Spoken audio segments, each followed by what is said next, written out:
Welcome to this very special edition of Heal the World Show podcast, brought to you by the Healing Institute. I'm Parmelia Parham. I'm the founder and the CEO of the Healing Institute, and we are an online worldwide hub of holistic practitioners. And this is the second time that we have done this wonderful event for Uganda and for Moses Bulumo, it was his idea. I'm going to let him tell you about that. And we're just really delighted that we could be part of this healing for men and a health event for men. So, to give you a little bit of background, in June, when I do my podcast on Friday, the theme has been men's health. And so we decided that the last Friday of June that we would do this Embracing Your Mental Health event for Moses' community of men in Uganda. Mm. So I'm very, very delighted and excited that we were able to incorporate that as part of our men's health event in June this year. I am going to turn it over to Moses at this point in time, and he can tell you kind of how it all came about. So welcome, Moses. Mhm. Wonderful to have you here.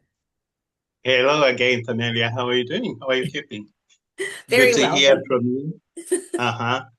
Like Pamelia has said, this is season two of mental health in Uganda, and the idea was born out of the fact that mental health is something people shouldn't hide about anymore.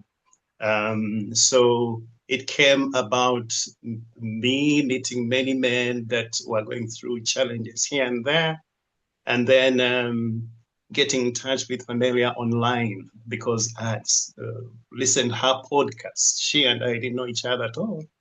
I had listened to her podcasts and they were very inspiring. I should say, if you're online and you can get to the Healing Center, Healing Institute, the podcasts are amazing. You should just plug in and listen throughout. Um, all the sessions are very good. My name is Moses Fuller. I'm in Kampala, Uganda, East Africa. Winston Churchill, anyone knows him. He's talked about Uganda as the Pearl of Africa. So I'm in the Pearl of Africa right now. um, I'm, uh, I'm a strategic communicator. I'm a professional teacher. I'm an editor. I am a translator. But presently, I am the head of Let It Count podcast. Let It Count podcast is a podcast that talks about mental health from the background of saying, look, you don't have to end up on the treatment table because of a mental health issue. No, no. Along the way of life, we should have conversations. We should talk to each other. We should navigate mental health issues away from the treatment table. And that's what Let It Count podcast talks about. So that's the background. It's laced in what Pamelia was doing then and what I was doing. And we wanted to catch a particular niche that everyone is doing mental health fine. Many people are. But we angled in onto the men because not so many of them will come out and say what's happening. Men, boys, young men, teenagers, and all that classified as men and with their mental health. So this is season two of that, where we began, where we are at, and that's how we are moving. And Amelia has been very gracious, even when we thought, well, are we moving the right direction? Are we the wind's blowing so hard? Should we just? She's been so gracious and stayed um, uh, with this objective of meeting men and their mental health issues. So Pamelia is from the Healing Institute. She's already told us that, but she's going to tell us more, which is a worldwide online hub of holistic practitioners. If you are in Uganda, and you have been listening to me via the Let It Count podcast, or you have been getting in touch with me via WhatsApp or LinkedIn or whatever, and now I'm introducing to you a new platform of learning in terms of mental health. That is the Healing Institute. And the brain behind the Healing Institute is Pamelia right here. Over to you, Pamelia. I know you have guests for us this evening, and I invite you to take over. Thank you. Well, thank you, Moses. That's very, very generous of you. So just to give people a little bit of a background as to how this came about, Moses kind of touched on it, but I love to tell this story because this is really the way the world is working now. So as Moses mentioned, he had heard one of the podcasts from last June. And again, as I mentioned, June was Men's Health Month. And it was Yeah. through listening to that podcast. Now, I'm not quite sure which one it was, but by listening to that podcast, he reached out to me through LinkedIn. And then over last summer, we planned the event that we did, the first one that we did for embracing your mental health for Uganda. We planned that in September of last year. So I Mm. just love to let everybody know, our connections are so important, and definitely our online connections are very, Yeah. very, very important. Sometimes we think, we've lived in the online world now for over 6 years, and we Yeah. kind of wonder whether or not it's working. But this is a true story. This is a true example of how it is working for sure. Yeah. So now I'd Yeah. like to do an introduction. Just going to do a short introduction about our presenters, and each one of the presenters will have an opportunity to talk about men's health. And these gentlemen I chose because they have been on my podcast and they have been on the men's health shows over the last. This is 3 years I've been doing in June doing mental health, or men's health for June.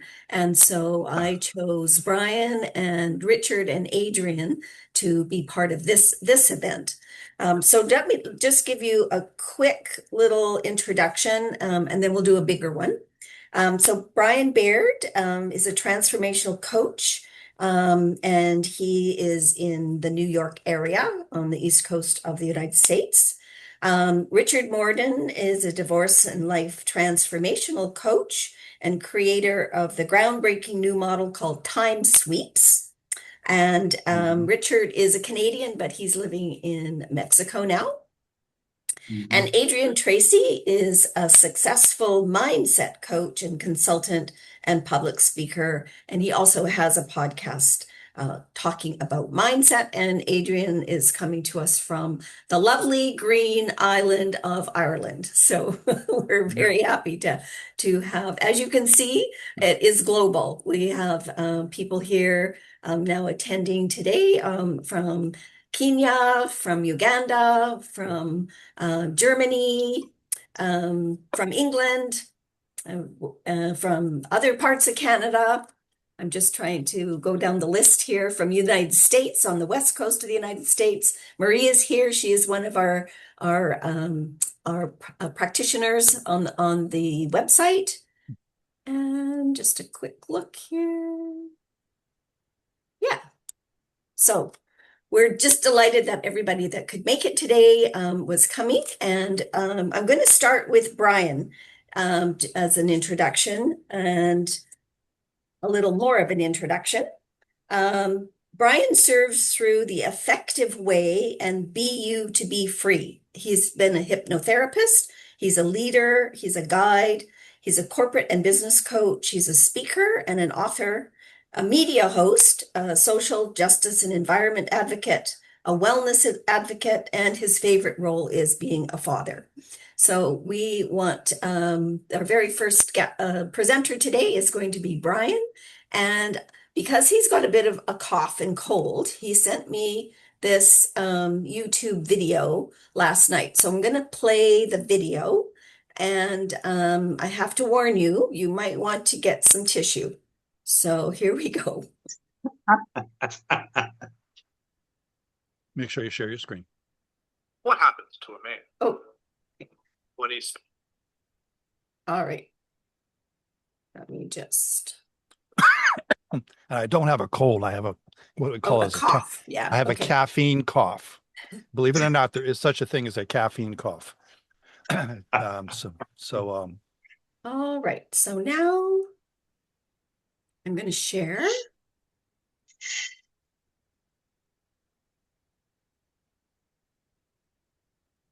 And okay, so I've got the screen, sharing that screen.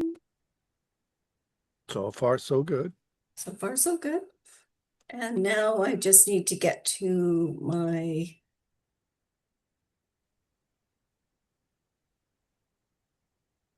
notes where, oh, here we go. Okay. So this should now be good. Let me know. What happens to a man when he spends so many years being who he is expected to be that he forgets who he really is?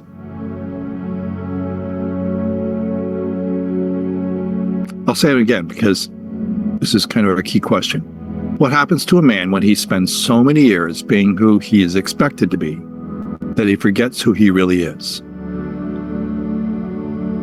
Hello, everyone. It is truly an honor to share time with you today and to speak on such an important topic, especially for men's health and especially for men's mental health, which my work constantly shows is fully connected to physical health outcomes.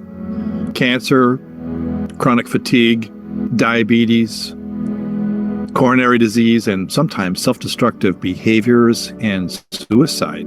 All of these and more are preventable. And this is a subject that matters everywhere in the world, and it carries a special weight in places where men are under grave pressure to provide, to endure, to carry family responsibilities, to stay strong in hard conditions, and to keep moving forward even when life feels heavy.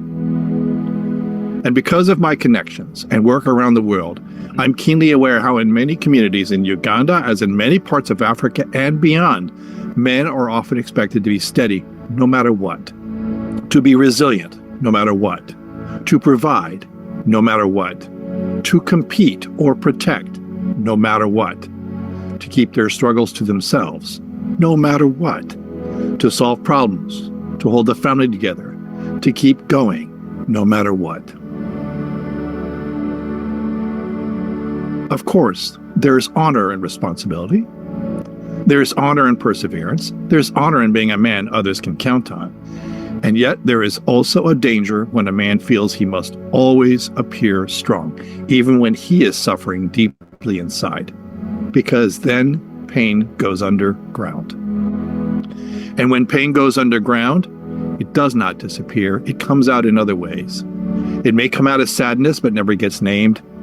It may come out as anxiety, but gets called stress or pressure. It may come out as anger, or as drinking, or as silence, or as exhaustion, or hopelessness. And in far too many cases, it may come out as a man quietly wondering whether life is still worth living. So when we talk about men's mental health, we're not only talking about a medical category, we're talking about real human beings. Fathers, sons, brothers or husbands, friends, leaders, workers, men who are loved, men who are needed, men who sometimes carry more than anyone realizes. And from my perspective as a hypnotherapist with decades of research behind me, I have come to believe that one of the most powerful elements in the human condition includes the journey of discovering and reclaiming one's true self deep down inside and bringing that self forward into life. Because when a man does not know who he really is, or when he feels he must hide who he really is, he begins a life divided. He has the outer self that the world sees, and he has the inner self he rarely shows and often doesn't even know. The outer self may look strong or capable, calm, productive, even dependable. Yet inside he may feel afraid, tired, overwhelmed, lonely, ashamed, or numb. And living with that split for too long can wear a man down. It can drain his joy, it can weaken his hope, it can fill him with stress and pressure, It can lead him towards self-medicating in a host of ways, including taking adrenaline-filled risks or consuming numbing agents like alcohol. It can make him feel trapped in life where he is always performing, always carrying, always surviving, but rarely breathing. In many ways, authenticity is a word said so much, misunderstood so much, that it seems overused. Yet the amazing real-world results found in being real, being genuine, being authentic are why I believe it matters so much. Because authenticity is not selfishness. It's not rebellion, at least not for its own sake. Authenticity is not a man abandoning his responsibilities. Authenticity is really a man no longer abandoning himself. Being real is about a man becoming honest about what is true in his heart, true in his mind, true in his pain, and true in his purpose. And when that begins to happen, healing becomes possible, and for many, inevitable. I have a client, Daniel. He's happy to have me share his story. His story in most ways is typical for men. Daniel is a good man by every outward measure. He's worked hard, he has done his best, he's carried responsibility without stopping, and people had seen him as dependable. They even saw him as strong. He was the kind of man others thought would be fine because he was always the one helping, always the one handling, always the one pushing through. But inside, Daniel was exhausted. He had spent years learning how to be the man others needed him to be. From early on, with all those social and family cues, right?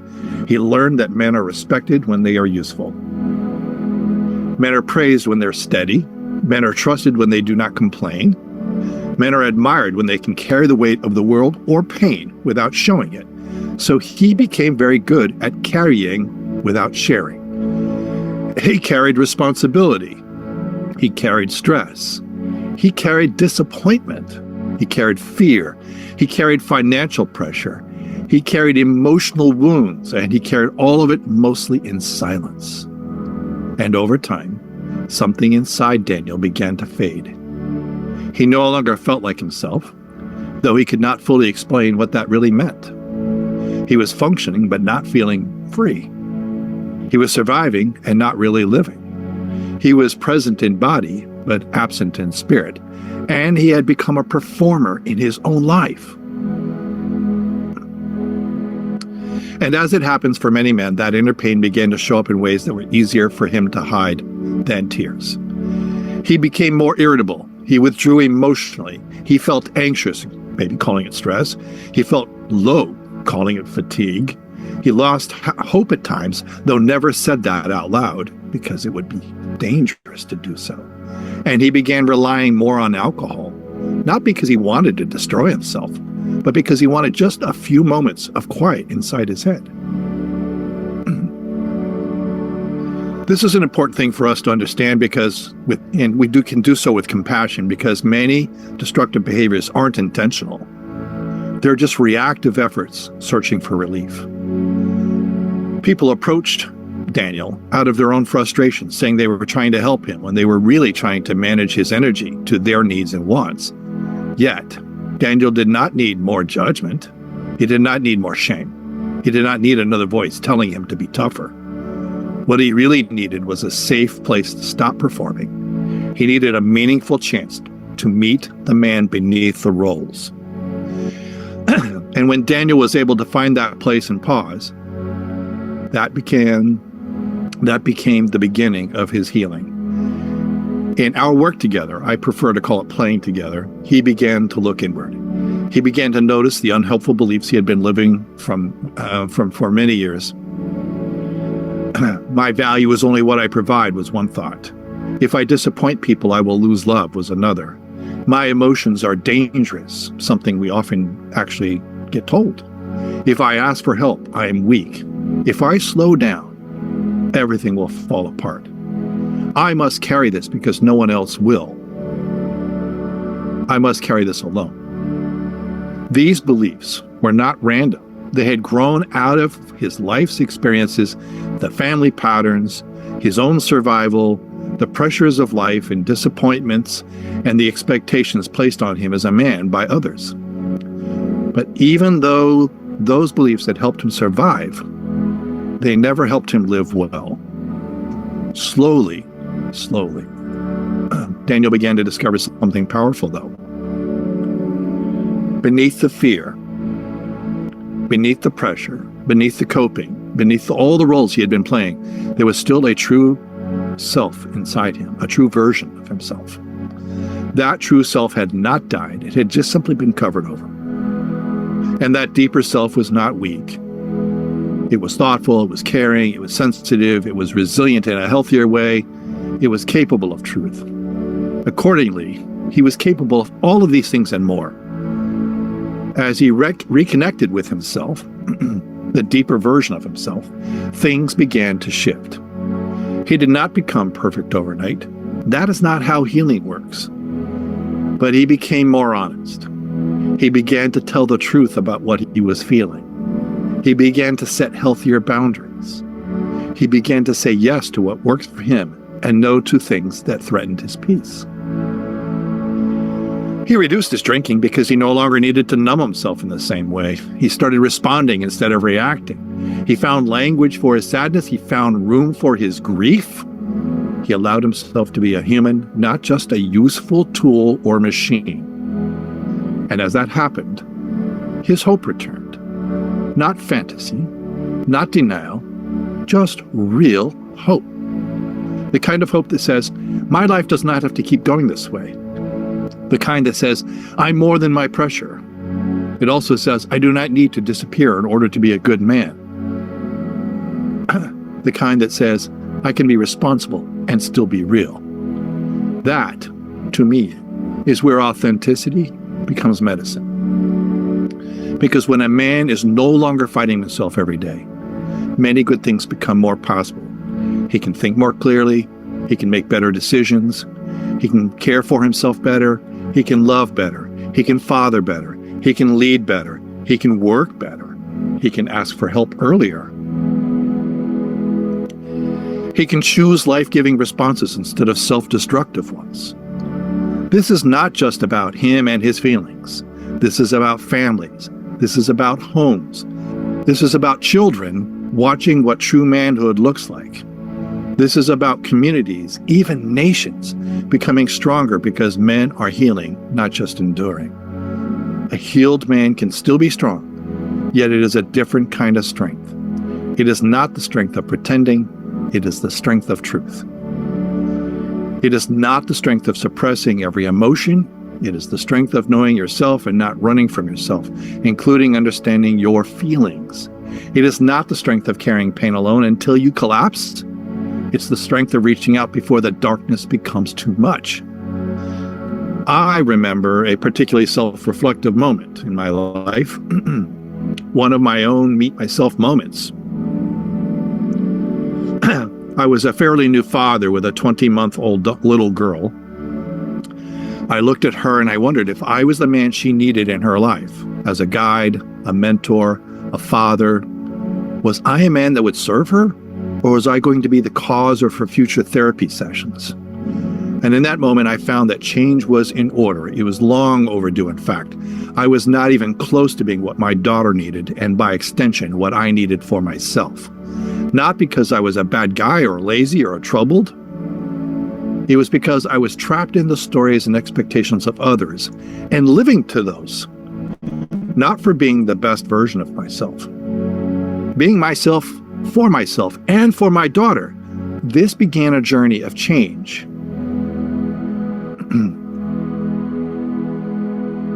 So what do men need?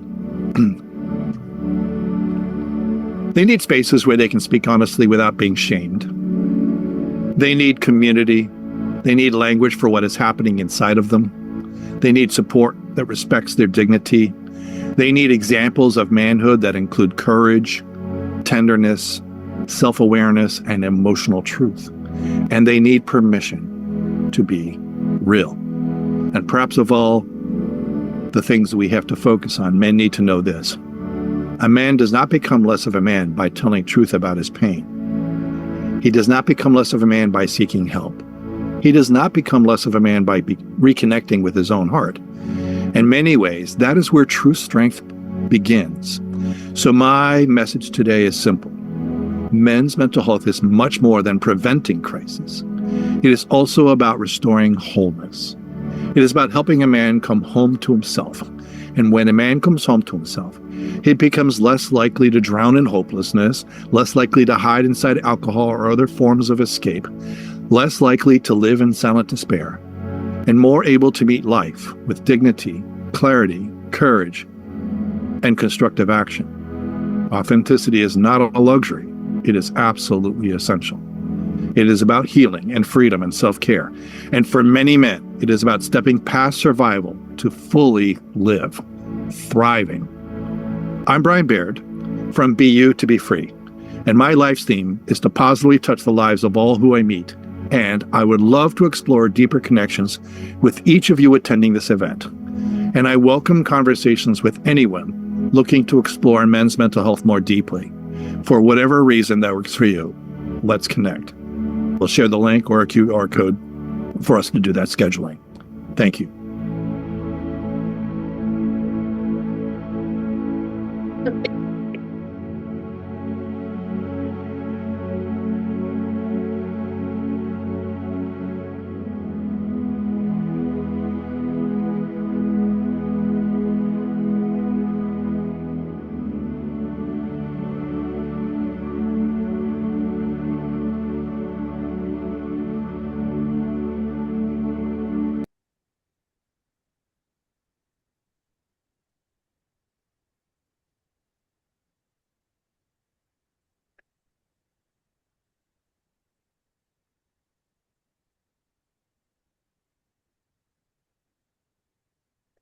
Truly touched my heart.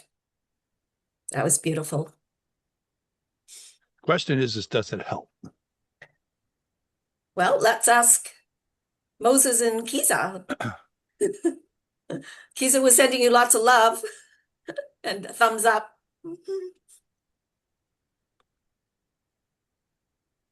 Oh, I think we had some jumping out issues of the. Yeah, it's a big message.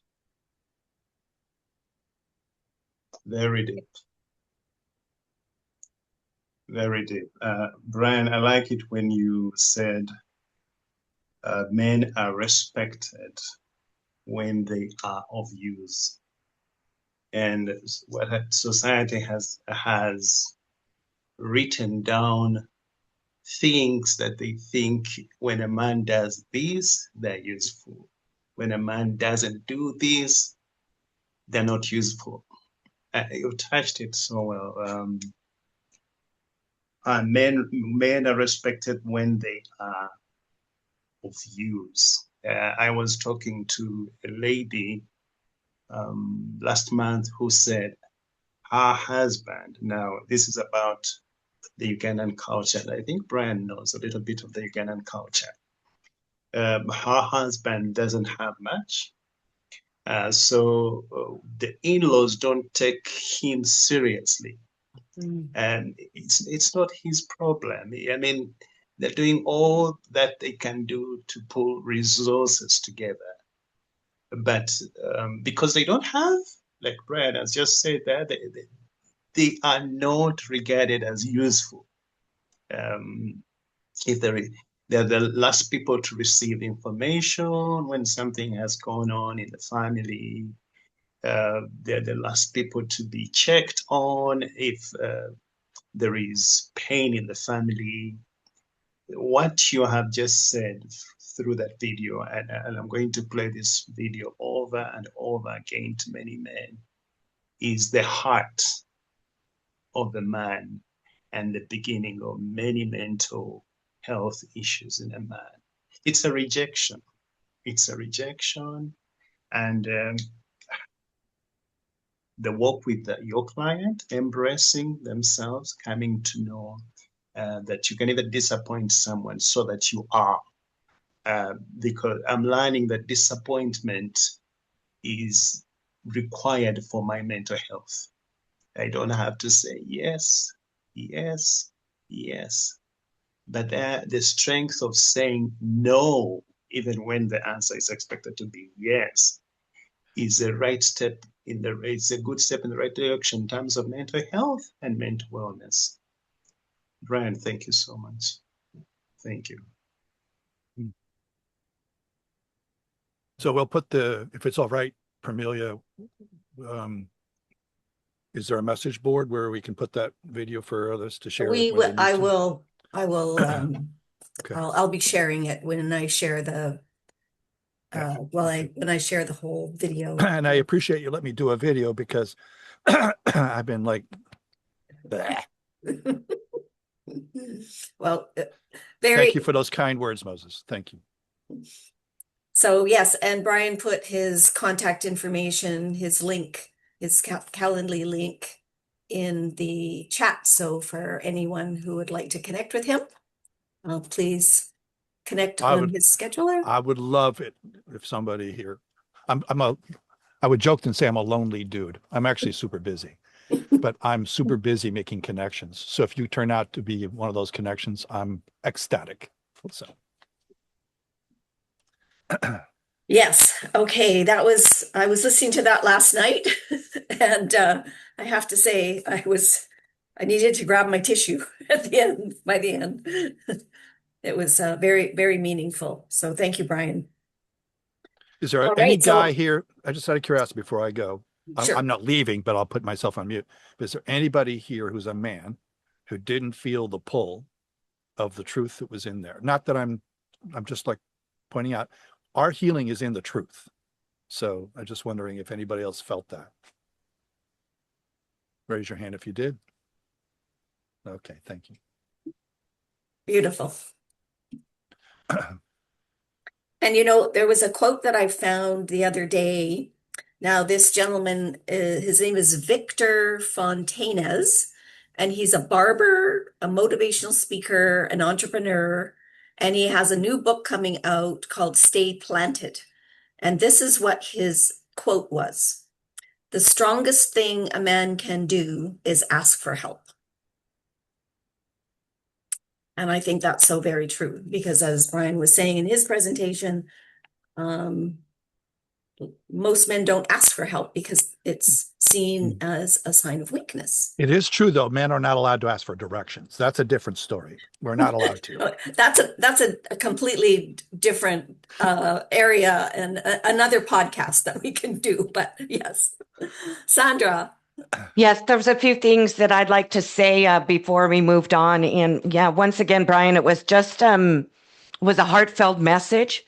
But a couple things that I've written about surviving and not really living.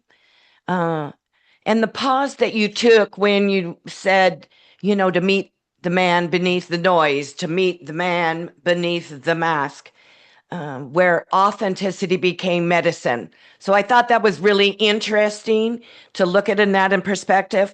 But a couple of the things that I'll close on about being trapped in the stories of others.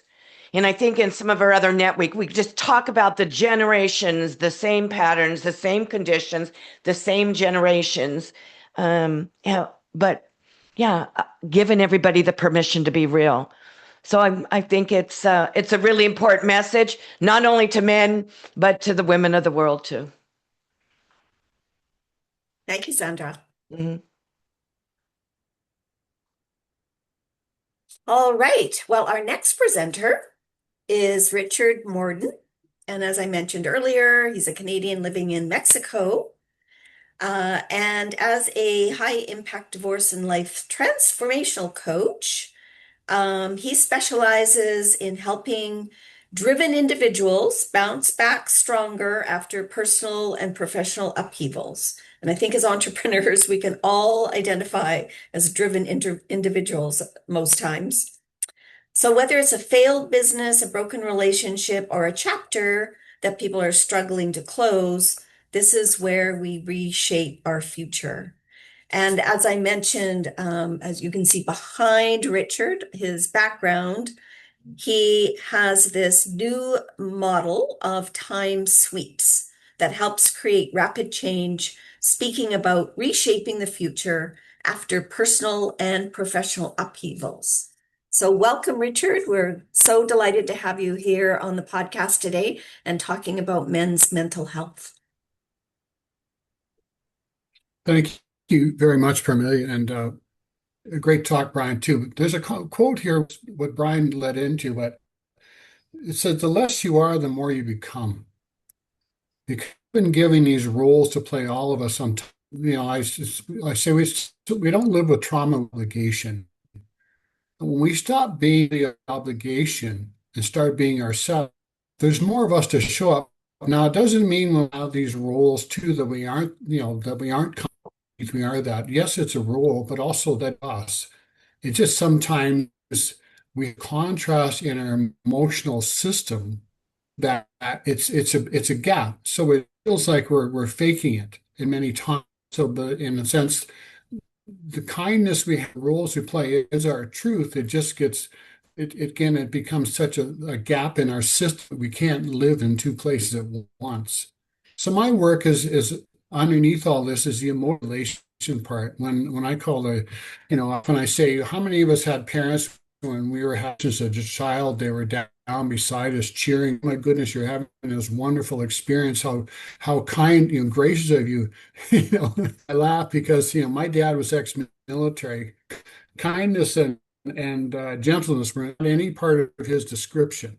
There was accountability, there was rules, there was a rigid patterns of how you behaved around him. And so I was not knowing I had emotions. I knew I was, but that's just the way it was. You learn how to be the worker, the performer. And it wasn't until I actually had a life-changing incident in 2013 when I lost my and I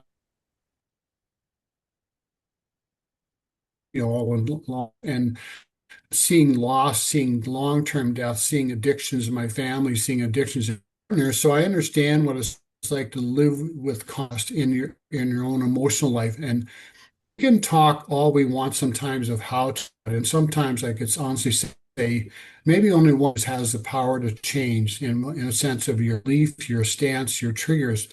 But really down to that, when my first night passed, I found a freedom technique at the time, and I learned about emotional regulation, big term. But I learned to calm myself down through various techniques. My whole process here is to give you various tools because until we learn to manipulate the body through other ways, there's ways to do it when I call the cockeye hits the fan.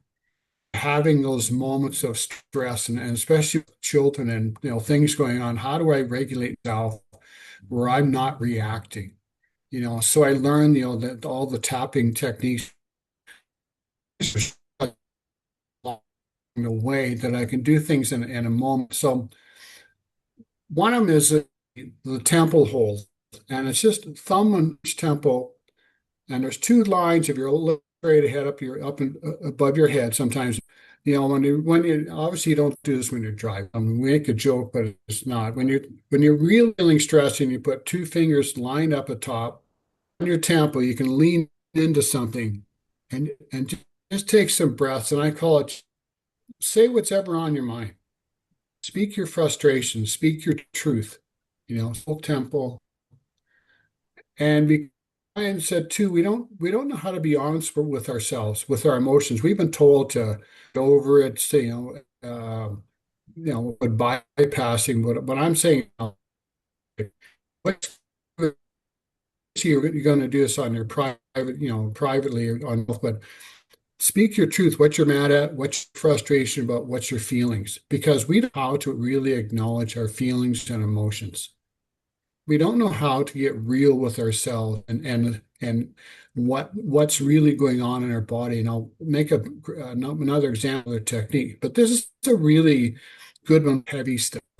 Sometimes you can put it on the table or lay on your back with pillows and sit back like that and just let it process. I recommend too, if you're sitting up, take your time to get up. You could be dizzy. This will move energy and really help you just calm to settle in and read it.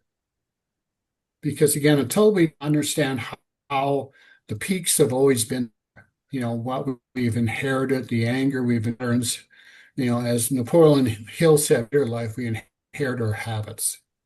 And so what we grew up with and the tempers and all things gets amplified with us, or it's passed generationally. The one I talk about is the heel, which is usually a setup one.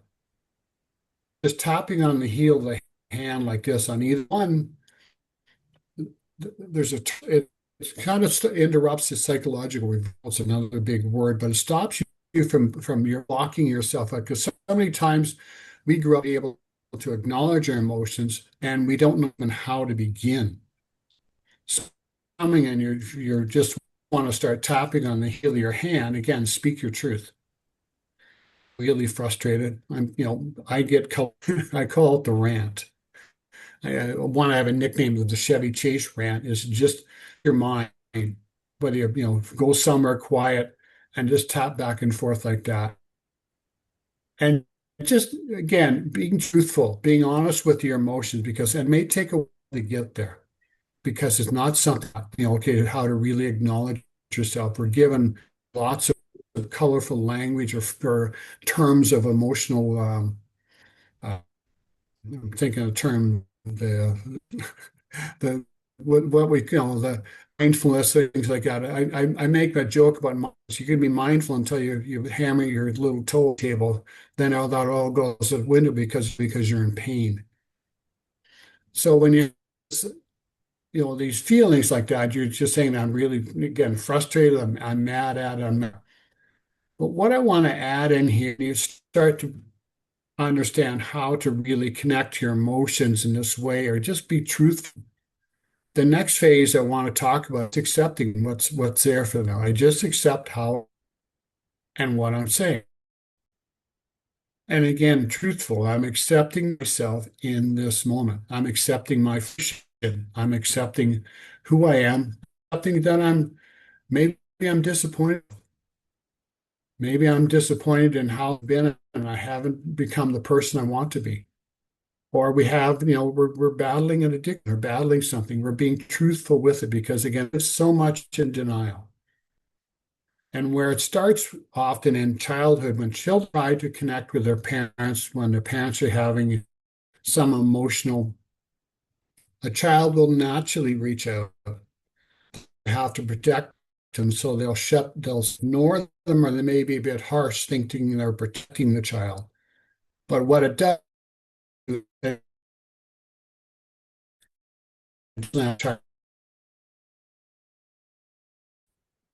or our partners.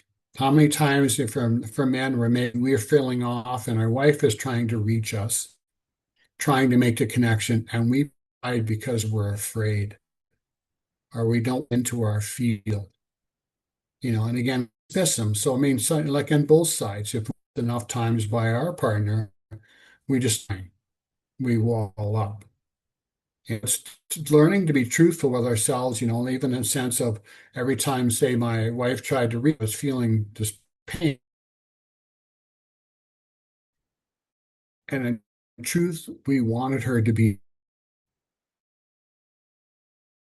emotional, and nothing is stronger than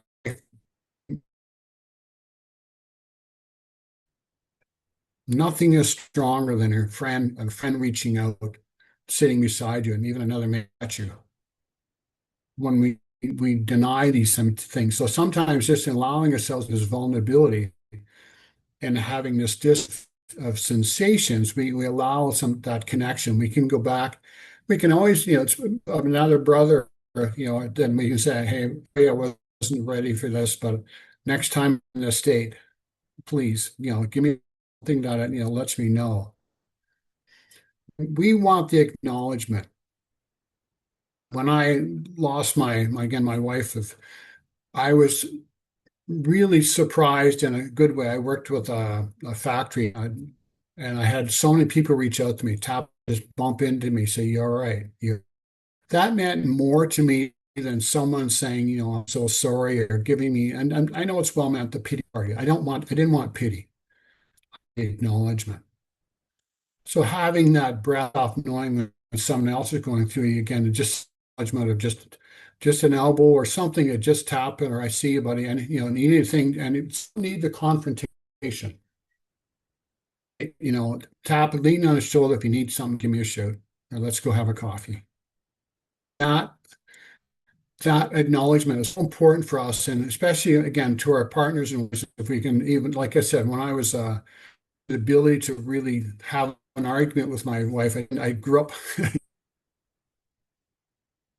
a lot, and when we would have a different,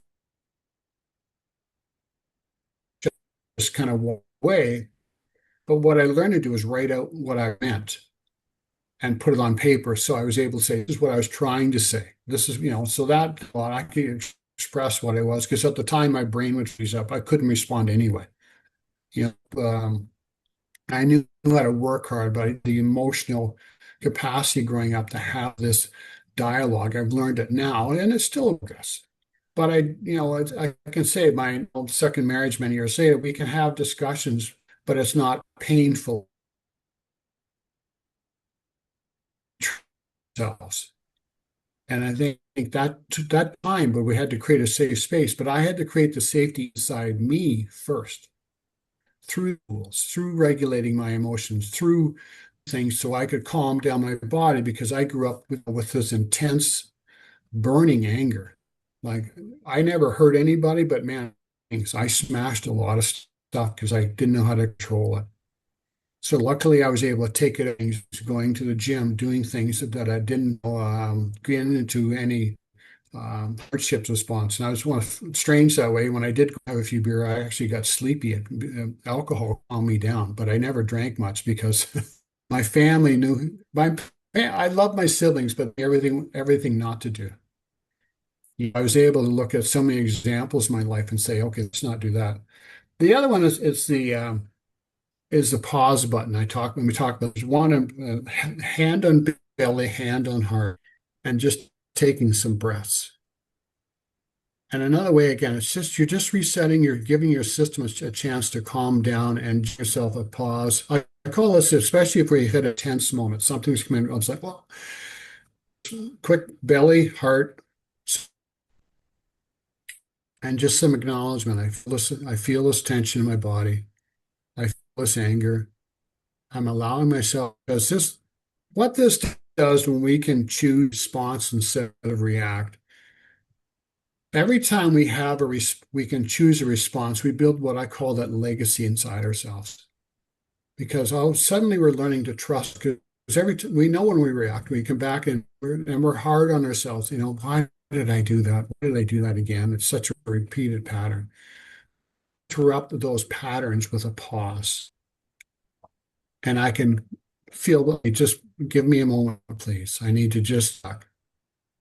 And, then you're able to give a response. But also what this does is, I talk when I'm teaching couples, is you have to practice. You have to rehearse this before it happens. If you can say as much as you want, so the moment hits, you're going to go back into it because you have put it in real world testing. Be able to sit down with a couple and say, this is what I want, this is what I'd like to do, and you have that discussion. You start to create safety within yourselves and with these moments of pause. And then gosh, to say, okay, I need to process this. For me, I process when I'm walking.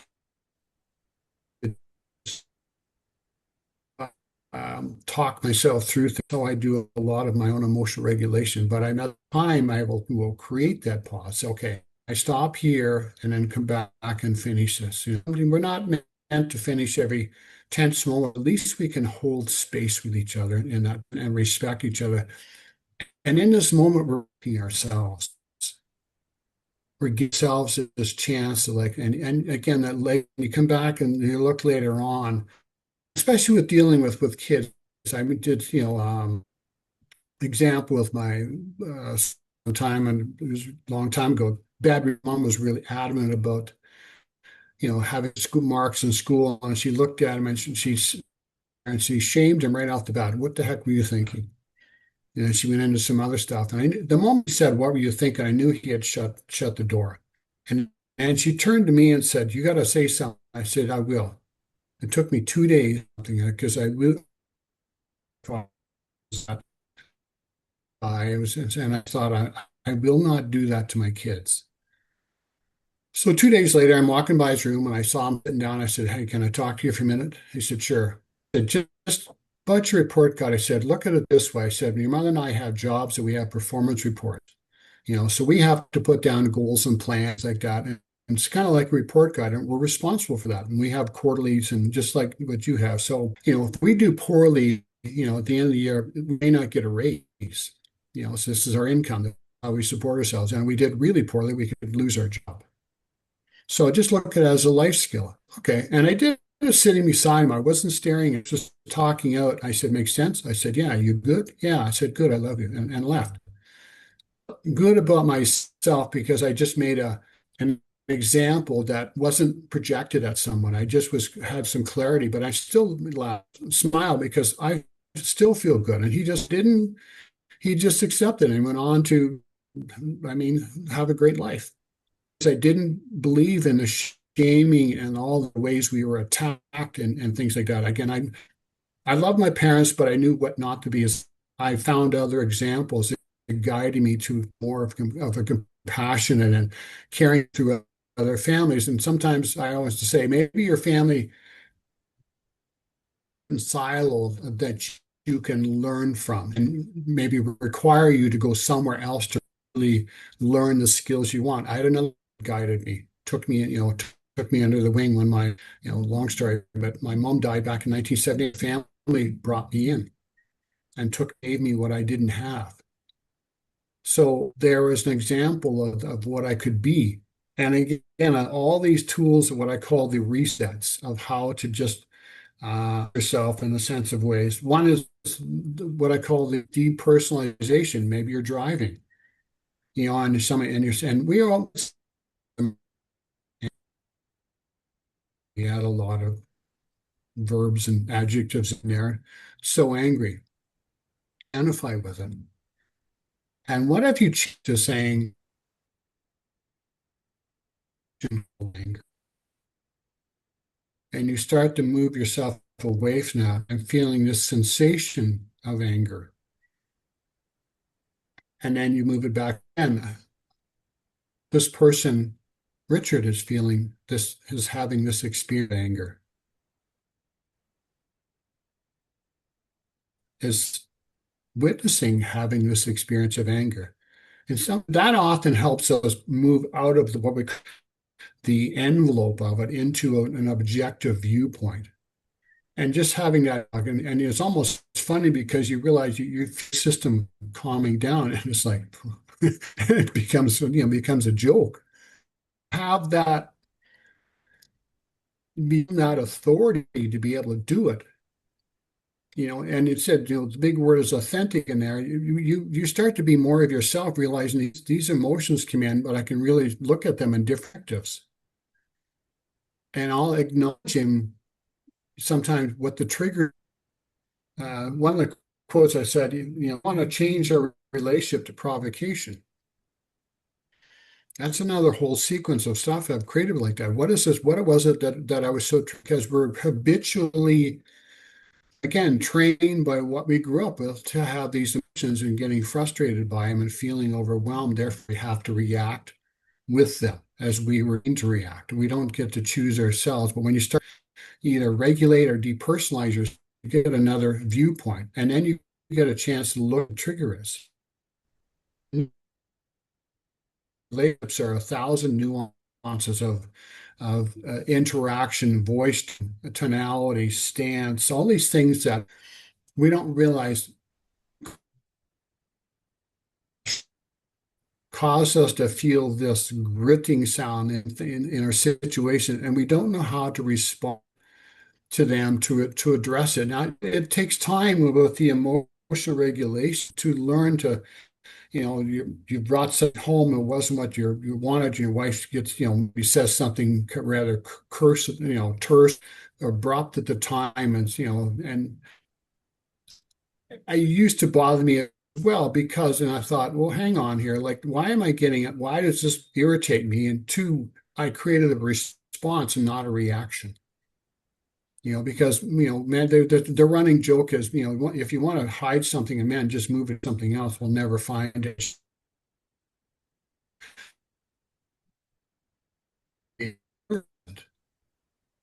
We're able to address something, and you say somebody brought something home and wasn't the right brand or whatever, you say, what, I did the best I could. I can go back, but here's what we have available. But also it's addressing that they don't realize there have been words that they used upon you or someone else. Maybe it gives them a chance to reflect when we curiosity. And a dialogue that helps us feel more at ease, more in a sense of we're having a flow and truly a richer dialogue. And I had to do this in my relationship here, and it wasn't ugly. It was just little things that we're bugging each other. So we've addressed it, and that's not perfect, but there's more ease in the discussion. So these things aren't being injected at us in the way we talk. But I'm also able to regulate myself. While it's two. Another one I want to show too is on the side of the wrist, just down from the wrist bone, two fingers. This is the heart meridian. So we're having a discussion. We can sit there like this and this on our lap, and then realize we're regulating having that discussion, and you're calming yourself down. When I'm using my time seeps, this is the whole entire, the other person. I'm not talking about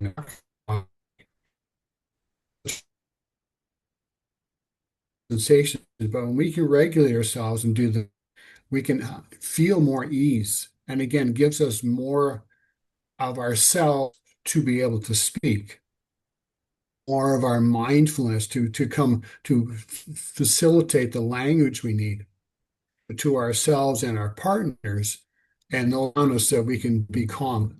Carmela, how much time do I have? I didn't even put a timer up for this. So, Well, anytime you wish to wrap it up would be great. okay. I could go on and on with this, but I think that's enough because I really said I've got to some YouTube videos for this so people can watch something more in there. So just they can go and just do these on their own. The little tapping sequences. I'm going to add more in there because I use one finger tapping when I'm driving. If I'm, and especially when you're driving long distance with your partner, things happen in the car. I'm using that to regulate myself. So I lean heavy on it helps you get the other. It's a quicker way to get there. And Beautiful. again, taking the peaks off your nervous system, becomes more of a equitable flow and not the huge peaks and valleys. Anyway, I'm going to chat to the YouTube video. I'll put there for anybody who wants to reach out and have a chat with me. Thank you. Yeah, put your contact information in the chat. Even those videos, if you could put those in the chat, that would be great too.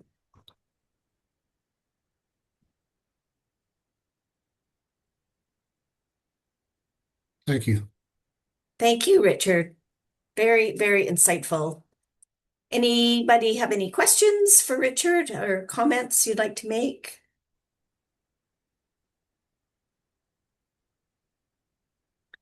Sandra. Right. I just like to say, Richard, I forgot. I tap every day myself that we have those tools available to emotionally regulate when our mind and our body gets stuck. So, yes, just a great reminder. Thank you. Thank you. Excellent. Many thanks, Richard. There is a point you said, we need to be honest with ourselves. We need to acknowledge our emotions. And then the other one was truthfulness. And you seem to walk the same paths, like Brian said. Very big tools in terms of mental health. honesty, acknowledging your emotions, truthfulness. But there's something that you touched on, Brian said as he ended with the question, what do men need? And one of the things he mentioned was the spaces that men need to express themselves. And you said this, creating a space inside of me, you know, even before it's of the exterior, the interior has to create a space that says, this is how I want to express myself. When you mentioned sometimes the body responds to many emotions, you know. When I'm angry, I sweat. My forehead sweats a lot when I'm angry. So I've learned it. I've learned, like, if my body is expressing this, then how can I relate with other people when I'm at this level? You made it. That's a very good point for me, which you picked up from. You didn't intentionally do that, but Brian had mentioned the space that I have to have in order to express myself. And you mentioned creating a space inside of me. It's from the background of knowledge, getting to know me. Like I said, I sweat sometimes. Some people walk back and forth when they're really mad. They are finding a space, and there is an echo of what they want to express, but it's being expressed physically. And it's a big tool in knowing my mental health. Thank you so much, Richard. Thank you very much. Appreciate Yes, the it's so thoughts. very true. You know, our bodies do talk to us. We just have to learn to listen and wonder why they are actually talking to us. There could be many reasons, but our bodies are such amazing pieces of construction that they do, in fact, talk to us. So thank you very much, Richard. That was very insightful. Yes, if you could, if you have got those videos, that would be great. We can, if you haven't, are not able to put them in the chat, send them to me later. We'll put them in the show notes for sure. I put the link to the playlist more to that, but then that it's got 5 or 6 there now, but I'm going to add more. Okay. Great. Thank you. Thank you. And last but not least, our third presenter is Adrian Tracy. As I mentioned before, Adrian is coming to us from Ireland. He is a successful mind coach. He's a consultant, a public speaker, and podcaster. I've actually been on his podcast. And over the last number of years, he's studied extensively on how the mind works, why people do what they do, and also why they don't do what they know they should do. So I think we can definitely put that definition or description into our topic today about men's health. And just want to welcome you, Adrian, and thank you so much for being part of the podcast today. A pleasure, Permilia. Thank you very, very much for having me. Is it okay if I share my screen? Yes, let me give you screen sharing capabilities here. There we go. There, you should have that. Fantastic. You have to give it back to me after. Do I? Okay, pass the parcel. Yeah. Brilliant. So, wow, that's a big screen. So if you, I don't know if you can see it all. Thank you guys very much, Brian and Richard. Following you two is no mean feat. I really loved both of your presentations, so thank you. Before I get into the presentation, it's really short, and I'm going to try and keep it as simple as possible. That's my motto, really, with everything, is trying to keep everything just as simple as possible, so as many people as possible can get the message. listening to you, Brian, you shared a little bit about your journey, and you too, Richard. I thought maybe I'll start off by just sharing a little bit about my own journey before getting into being a mindset coach, and what actually got me into it in the first place. And because it's super relevant to the topic of today. Um, I started doing this around about 10 years ago. And when I first came across the teachings of Bob Proctor, and others, obviously, but mostly Bob, I personally wasn't in a great space mentally myself. I was in a job that I wasn't particularly happy with. My career wasn't really going the direction that I thought it should be going. I wasn't achieving the things that I had thought that I wanted to achieve when I was a child, and all said and done, I wasn't a very happy chap. And when it comes from I think what Brian was saying earlier on, that a lot of people would be looking from the outside in, and they wouldn't have seen any of that. Because for all intents and purposes, I was doing well. Was married, or still am married, but was married, kids, car, holidays, all the usual stuff, and a good career that was moving up the ladder, etc.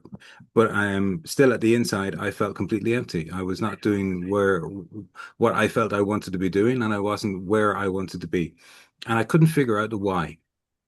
And I just really couldn't figure out why. I mean, in my mind, I had ticked all the boxes that I was told that I should tick as I was growing up, as in stay in school, get a good education, go on to college, get a degree, etc., etc. Tick, tick, tick. Did all of that, but still was not feeling fulfilled. And as I say, mentally not in a very good place at all.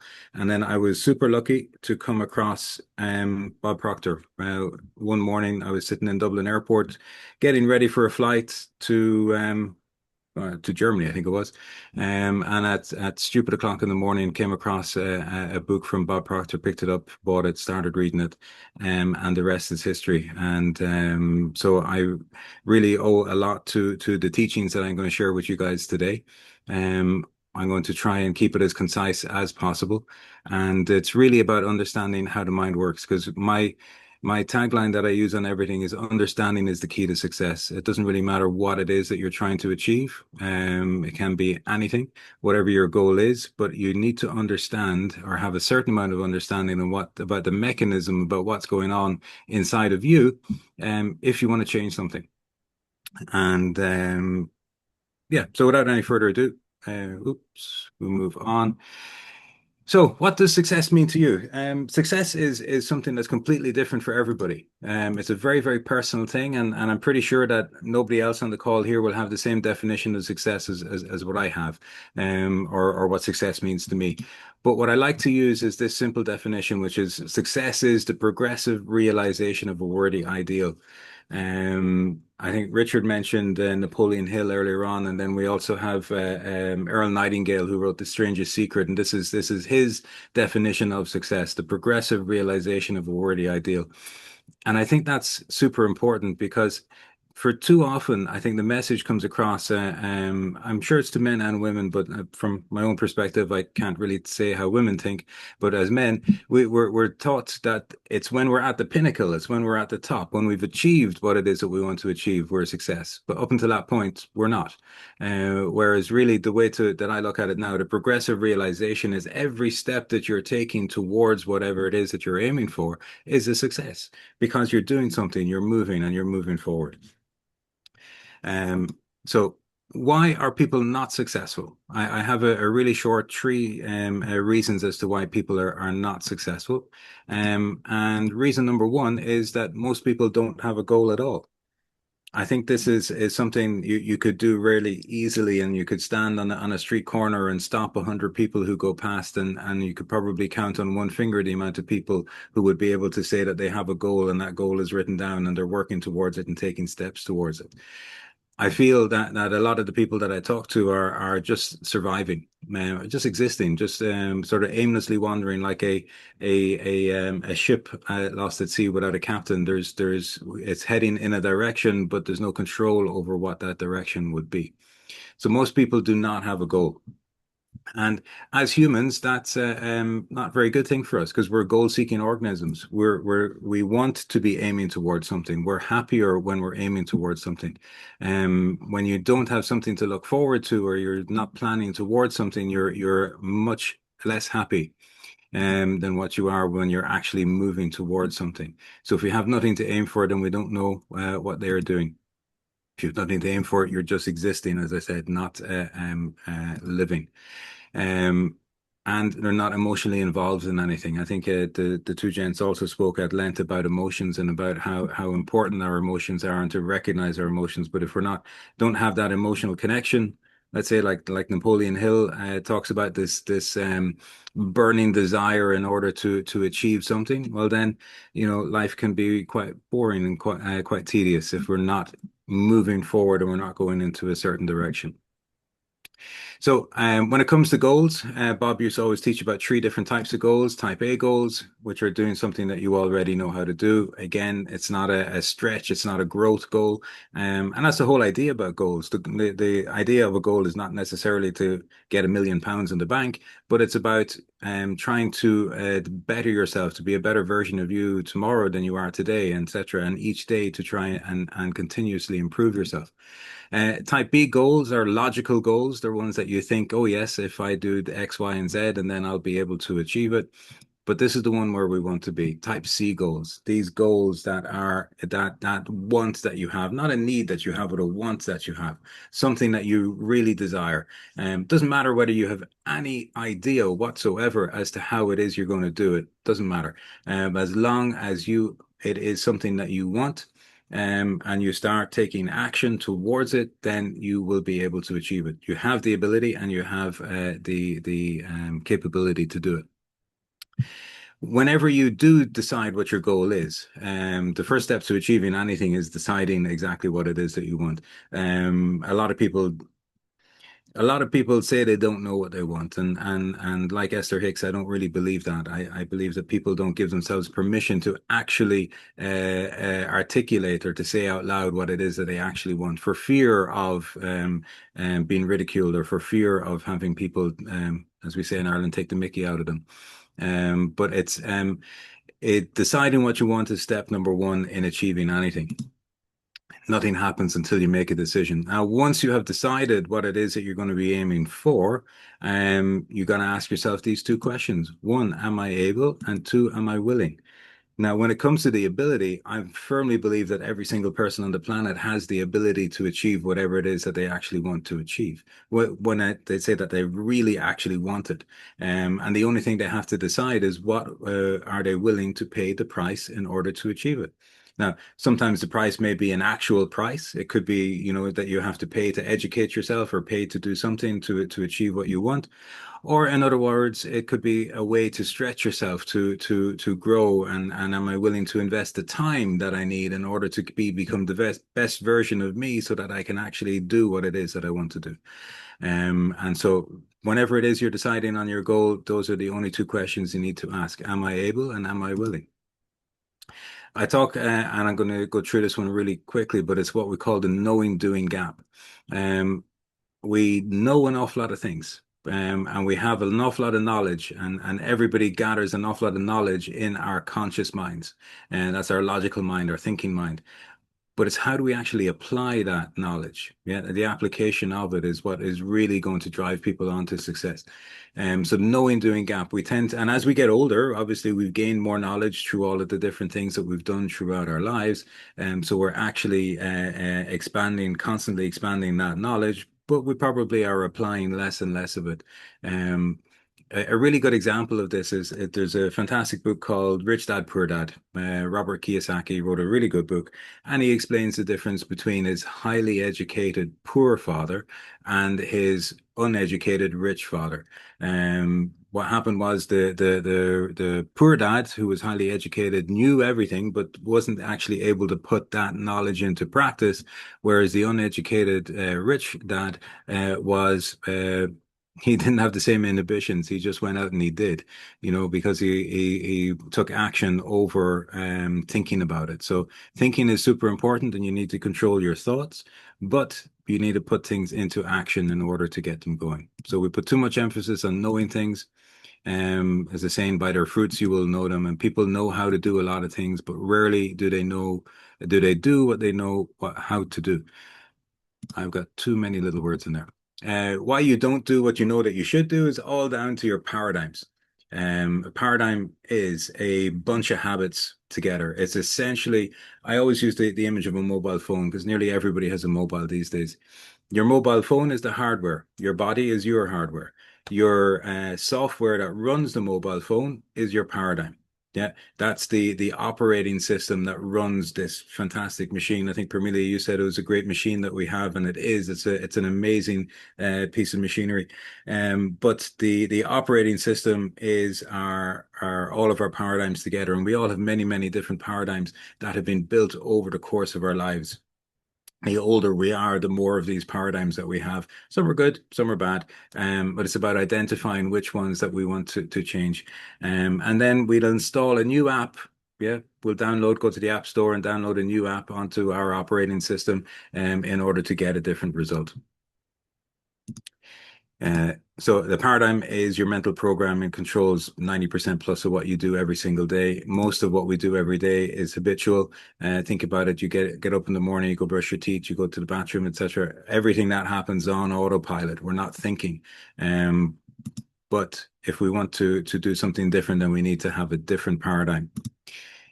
And now this is where I wanted to be. This is the reason number 3 why people don't achieve success, whatever success means to them, is that we don't have an understanding of how your mind works. Now, when I do this in person, when I'm up on the stage, I ask people everybody to close their eyes. So maybe you can close your eyes for 5 seconds and just think about, what does the mind look like?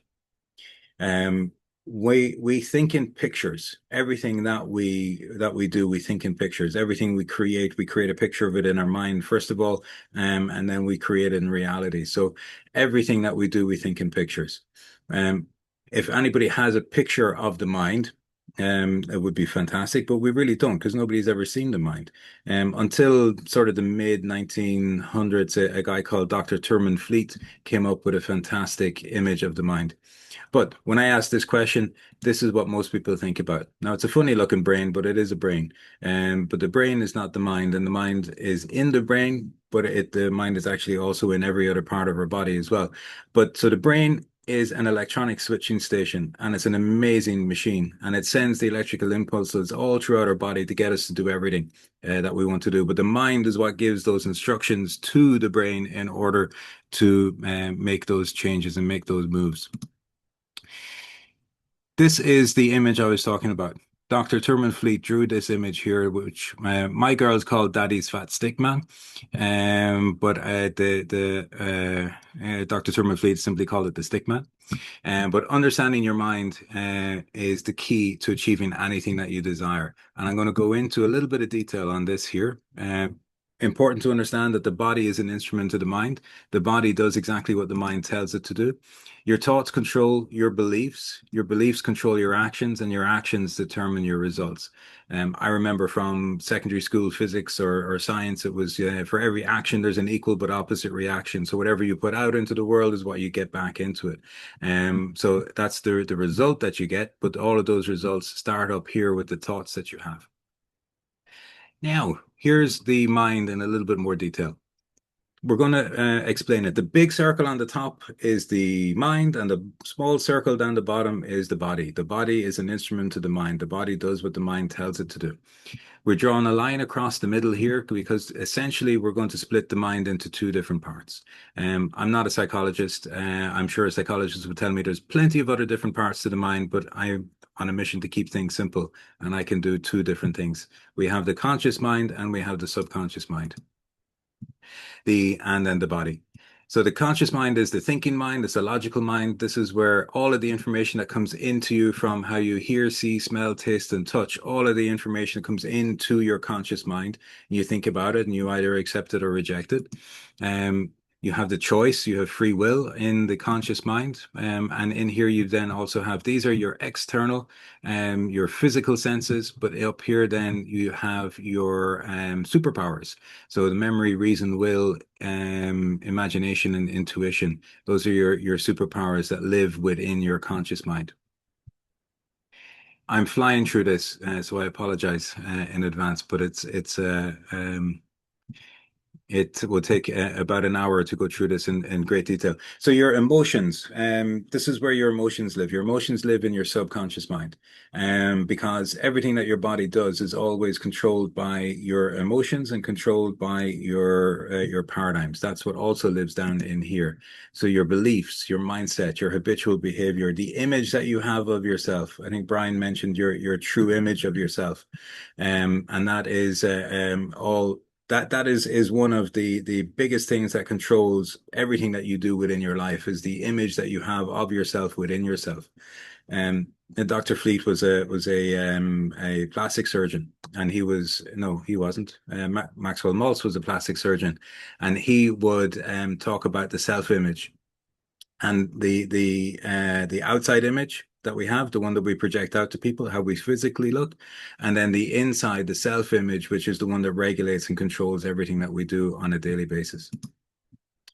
So what we have there, the interesting thing to understand, really to understand how the mind works, is that your paradigms, your programming living in here, they were formed through a process of repetition and emotional impact, really. So everything that has been said to you over and over and over again over the course of your life, it all forms a part of the beliefs that you have within your subconscious mind, and to a large part would also be a huge part of your self-image. So your paradigms have been created through repetition, hearing the same thing over and over again, listening to the same thing over and over again, saying the same things over and over again, reading the same things over and over again. And the reason why that's important is because then later on, when we want to try and change our paradigm, we want to create a new paradigm to get a different result, we do it in the exact same way that your paradigms were built in the first place. And that is through constant spaced repetition. It's the only thing that you can really control in order to create a new paradigm. I don't know a whole lot about hypnosis, but I believe it can also be done through hypnosis, because you're talking directly into the subconscious mind. But for my purposes, constant space repetition is how we do it. So we have the body, and the body creates an action. Yeah, that action then creates a result. And then we get back into a loop. So the results that we have, we then think about those results up here in our conscious mind. And then we believe that that's the only result that we're able to get. We pass that over into our subconscious mind, into our self image, and then that is creates the same action over and over again. So we talked, I can't remember who said it, about the going from one generation to the next, is that the same behaviors are done from one generation to the next. And Bob used to always say, there's a reason why rich people come from rich parents, and poor people come from poor parents, is because we learn from the people who are around us. Obviously, there's exceptions, but generally speaking, we learn from it, and we create the same pattern as what we have learned from our parents, etc. So, how do you create a new paradigm? One is really an emotional impact. Emotional impacts are not necessarily controllable, and quite often they're negative. So I tend not really to think about them too much. But the constant space repetition, and that is writing the same thing over and over again, reading the same thing over and over again. Like Bob famously was reading the Think and Grow Rich by Napoleon Hill for 60 years. It's not that he was a slow reader, it's just that he kept programming himself with the same information over and over again. It takes generally around about 66 days, 2 months, between 2 and 6 months, really, to create a new paradigm, something that's going to control a new behavior. So my takeaway for today is, one, decide what it is that you want. Might sound easier said than done, but not really. I encourage people to get a pen and paper. That's all you really need in order to decide what it is that you want, and write down everything that you want, no matter how silly it may appear. Yeah, write it down. And then once you have a complete list, let's say 100 things on the list, take it and cross out half of them. Yeah, and then take it and cross out another half and whittle it down until you get to what it is that you really, really want. You can have everything and anything that you want, but you can do it one thing at a time. I think I speak sometimes about what I call SOS, shiny object syndrome, where people go, "Oh, I'd like to do that. Oh, no, I'd like to do that. Or no, I'd like to do that." It's not going to work. You got to focus on one thing at a time in order to achieve one particular goal. Decide what you want, and if you want to change your results, you need to change your thinking. You need to change your thinking, and you need to change the app that's installed in order to give you a different result. And then you change your programming. I talk a lot about affirmations with people. And this is an affirmation that I use, and I use it daily myself. And it is very simple. I am so happy and grateful now that blah, blah, blah, whatever it is that I want to achieve. And it's very particular using the words happy and grateful. All of our thoughts that we have, everything, the entire world operates via vibration. And so our thoughts are also in a vibration, and we need to elevate the vibration within us in order to get closer to the vibration, what it is that we're actually looking for, and what we want to achieve. So happiness and gratefulness are two of the strongest emotions, two of the strongest vibrations that there are, and so that gets us into that place where we're going to attract to us what it is that we want. So I am so happy and grateful now that. And as we say, Shine, that's it. Thank you very much for the time. If anybody wanted to reach out to me, adriantracy.com or adrian@adriantracy.com, feel free to reach out. I'd be delighted to have a chat with anybody. One of these Irish people who, once I start talking, I can't stop. So feel free. Thanks, Permelia. Thank you, Adrian. That was delightful. And I think you need to give me, oh, I'm back being host. Okay, great. Cool. Zoom keeps changing things around. And so I'm always looking to find out where is that button that I can control. Or at least You've got the power. I got the power now. Yes, thank you. Yes, that is so very important about our mind. And I do a gratitude journal every night, and I say all the things I'm grateful for that happened during the day, but I didn't put the word happy in. So now I'm going to add that. I'm going to add happy into my I am so happy and grateful for whatever happened today. Happiness, love, and gratitude, the three highest The forms of three very highest vibrations. Absolutely, for sure. A little trick that I do as well is I have a picture of my family. So I look at the picture while I'm writing and as I'm saying it. So you're feeling love, happiness, and gratitude. Beautiful, beautiful. Yes. All right. Thank you. So I'm going to open it up for any discussion or questions that you might have. We're at the end of our presentation and of our event today. Amelia, if I can just say a huge thank you for inviting me, Brian. Fascinating. And Adrian, it's amazing how you delivered that. I know it seems like a lot, right? But everything made sense. If that makes sense, right? So it's absolutely to do with affirmations. It's absolutely, if you don't have a goal, what are you achieving? Simple as that, isn't it? If you don't know, what are you achieving? What are you hoping to get? And what Richard was saying, Richard, it's with the, when you're saying about the, your temples and your forehead, and it's the pineal gland that, I do my meditation, and they always say that's your third eye, and anything that the pressures around there, and they talk about the crystals that are around the pineal gland and everything. So that all totally makes sense. And the tapping, if somebody ever gets a headache or I'm frustrated, unless I do the tapping. And again, with the tapping, it's exactly what Adrian is saying. I am happy. I'm okay. That hasn't happened for me. I am happy. I'm still grateful. and then you move to the next one. I am happy. And it's not convincing yourself, but it's that repetition, isn't it? And that stress of, why is it not happening to me, suddenly goes away. So I've absolutely thoroughly enjoyed it. Unfortunately, my internet hasn't been very good. So Brian, if you could send me a copy of that video, I didn't see any of it at all. So I will watch Are this. you guys all going to pay for this video? We'll put it in the show notes, Shama. Don't worry. You'll get a copy. Everybody's going to get a copy of the recording for today as well. So it'll be in I there. look forward to that. I look forward to that.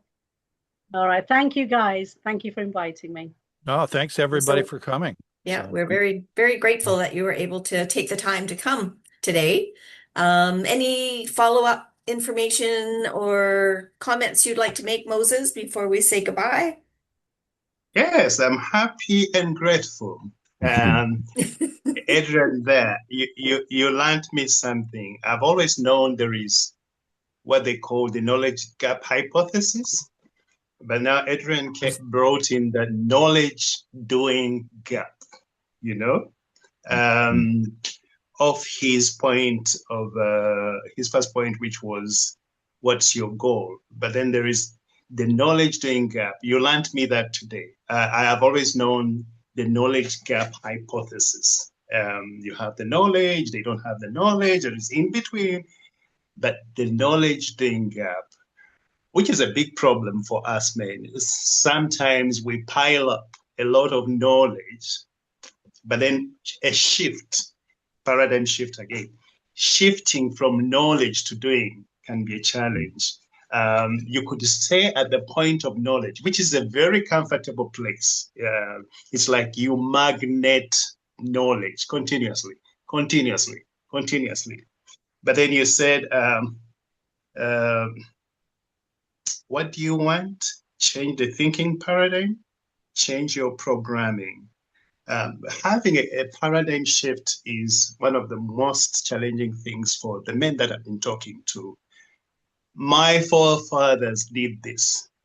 My father did this way. I have to stay this way.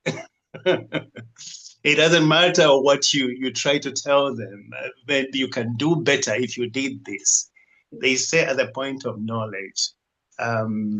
Thank you so much for your sharing. And I'm glad I'm going to have the slides from Pamelia. Once again, thank you so much. Every one of us is happy and grateful. You learned me that too. Very nice one. Thank you. Yeah, it's coming to 10 p.m. East African time. I know we are in different places. I'm in Uganda. And Pamelia, would you like to round this up? Because I've said whatever I need to say. I'm very, very thankful for this season 2 of mental health for men. And we can do this again and again and again. Thank you so much.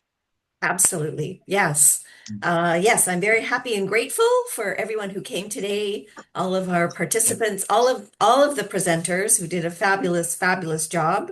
And we just want to, Moses and I are very, very, very grateful for the time that you took, and also the presentations, which were outstanding. We will put, I just have put the link, the YouTube link of Brian's presentation in the chat. Marie asked for that at the end, so I've done that. But we will also put that information into the show notes as well. So I will say that it was delightful to have everybody today, and I believe that we did a great job for our 2.0 of the Uganda men's mental health event. Yeah. Thank you, everyone. I also think there's going to be a time not too far down the road, I'm going to be in Kampala. Oh, because sadly. I have a young mom and her 10-year-old daughter. She just turned 10 yesterday, who I do some help with along the way. And so I may end up coming there just to see how her life is going. And if I can do that, I would love to meet with Moses and company. So. Oh, that would be lovely, lovely. All right. I'm just going to stop the recording and then we can continue to chat. But again, I wanted to say thank you to everyone for attending this very special Heal the World Show podcast featuring our presenters talking about men's health and men's mental health.